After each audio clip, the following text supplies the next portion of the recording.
So today we're going to do a little improvisation, a little with the C major pentatonic scale, also known as the A minor pentatonic scale.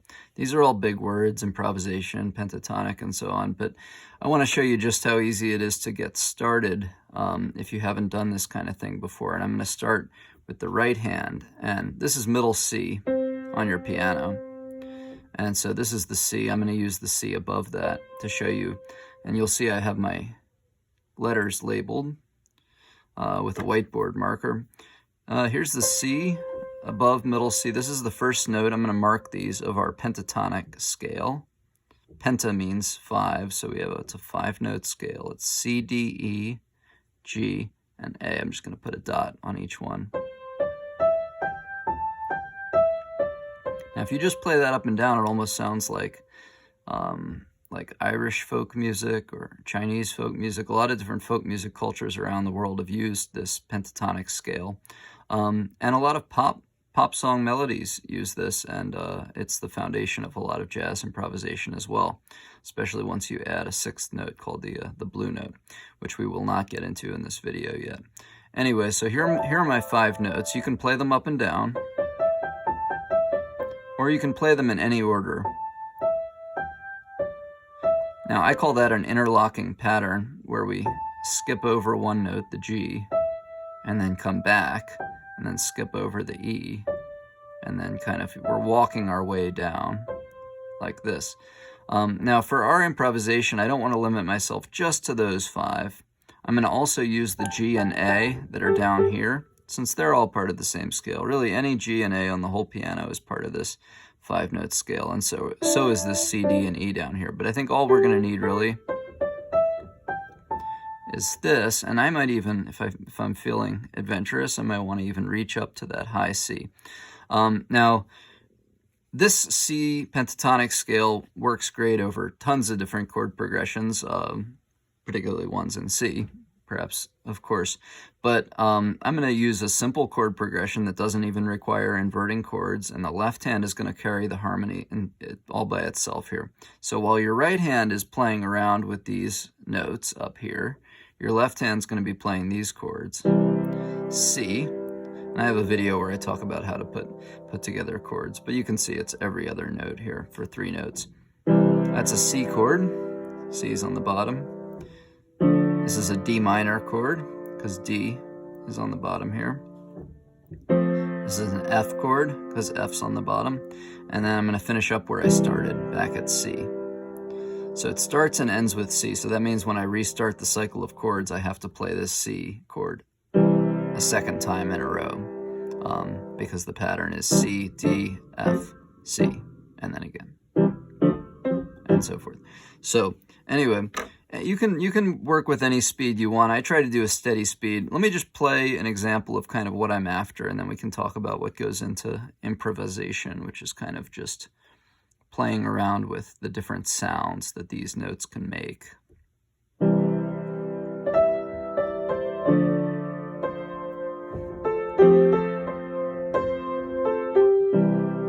Now I'm keeping a beat here. Each chord, I'm thinking of kind of 4 beats, and many of you will be able to feel this kind of thing without having to count it, but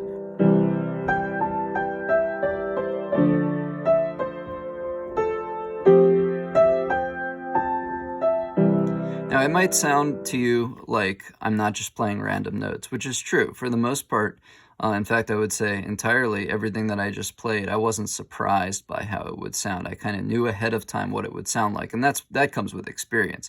But even for me, and even for more advanced players, every now and again there are surprises in your improvisations where you play something and perhaps you're surprised by what it sounds like. And I consider that to be part of a learning process, and I think to a certain extent that should be embraced. However, there's also this goal that what we're playing is something that we anticipate, kind of like when we speak. We know what we're going to say, and we try to say that. So if I hear in my mind, if I kind of imagine a melody that goes dum da da da dum da da da dum, like to try and find those notes on the piano and kind of recreate that sound that I have in my mind. That's kind of intentional. I'm meaning to do that. But again, you don't have to start there. You'll get there, and it'll happen naturally. I don't think you have to really force it. I think some patience is required. A little trial and error can be required. Let me start on a C here. I'm going to limit myself to just these 3 notes. Now you might notice that at the end of my chord progression I got to a C chord, but at the end of my melody here I landed on a D. And that's why it sounded a little, I think it sounded fine actually, but it sounded a little unresolved, because at the end C is like the home chord, right? So that's like home. And then when we go away from C, it's kind of like you're going out of the house and kind of having your day somewhere, and then you come back home to rest on the C chord. So any of the 3 notes of the C chord, C, E, and G, those are the notes that you're probably, or this G down here, or this C up here, you're going to want to settle on at the end when you come to that final C chord. Now, do you have to? No, you could play around, but that's what's going to give you kind of a settled feeling. So check it out. Again, sticking to just... See how I got to the E, and that's part of that chord that sounds resolved. Now the C is going to sound even more resolved. Excuse me. So I just made 2 phrases. One of them ended on an E, and then the second one ended on a C that sounded even more resolved, right? Because the E is the 3rd of the chord, so it's good, it's stable. But the most final sounding thing is going to be the root of the chord, the bottom note of the chord. Now let's get the G involved. Now you might be noticing here, I'm playing a D chord, and yet I'm using an E and a G in the melody. Now those fall in the cracks here between the D, F, and A. It's not part of that chord. But, you know, dissonance, this is what we call notes that sound a little... kind of have some tension together. That's a beautiful part of music. It's kind of like, you know, if there was no conflict or problem in our day-to-day existence, our life would be boring. So the tension and resolution is part of what makes music engaging. Right here. What about that? We have an E over an F chord, not part of the chord, but then we resolve, and then it feels like we've really done something. If I just stick to the notes of the chords,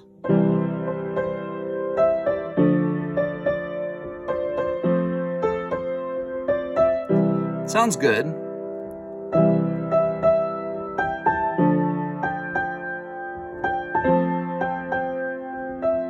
Sounds good, but I can even kind of feel a little bit like I'm walking on eggshells, and you don't want to be so careful. You want to have a little bit of freedom to move around this scale and to kind of let the melody guide you, or try to let your ear guide you. Where does this want to go up? Where does it want to go down? Sometimes it's nice to just play the chord first and then play the right hand. Now notice I was using a repeating pattern. That's a good thing you can do in improvisation. I just did the same thing twice in a row with these 3 notes here. And then I go somewhere else. That's another good pattern, doing something twice and then the 3rd time doing it differently or going further. That's a very musical pattern you'll see a lot.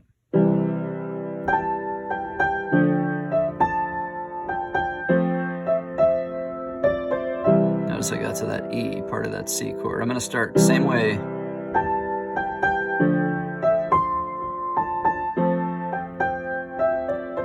Now notice there, the second time I started with that same,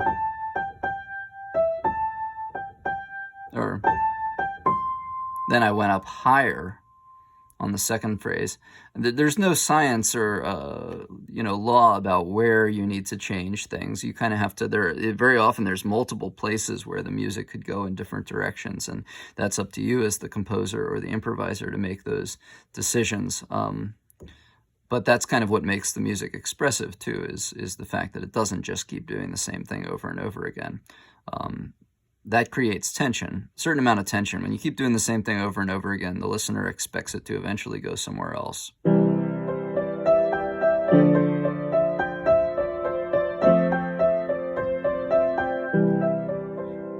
Even there, Did it go somewhere else? Technically it did. It wasn't, it was all these notes again and again, but at the end, did you hear the rhythm slow down a little?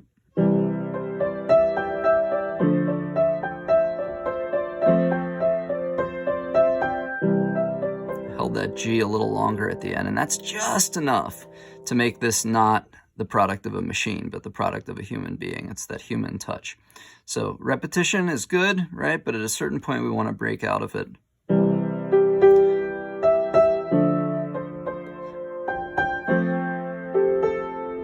You should play around with some leaps. Don't always go by step. The notes don't always have to be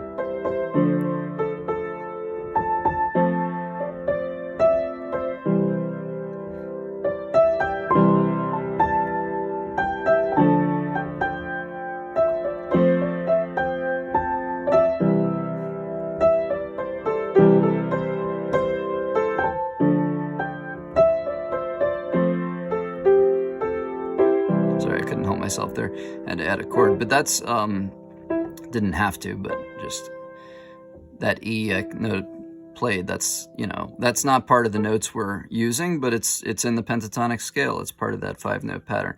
So again, I think this is a really nice you know, and you can work on just one thing that's cool is before you even start playing chords, just play up and down, you know, these notes a few times. What fingers do you use? In piano, you'll notice, and if you've ever played scales before, had a piano teacher who taught you scales, you know, you'll learn about crossing the thumb underneath the other fingers, and that's a good way to get around the piano. So you can see me, it's kind of like a crab walking, and then I cross back over with another finger when I'm on the way down. But even if you're, you know, at a beginning stage and you want to just use one finger and kind of poke around, in my opinion, there's no harm done by that. Eventually, you'll realize that there are, you know, and your body will get better at doing more kind of smooth ways of doing things, if you will, that allow for more expressive music making. But there's no wrong place to start, in my view. So repetition, you know, some leaps, thinking about what notes are in the chord, where is the home, you know, what are the home notes in your key. And this is a good chord progression for starting here. C, D minor, F, and C. And you're all white keys, no black keys involved. And that's the pentatonic scale, and that's some basics on improvisation. So good luck.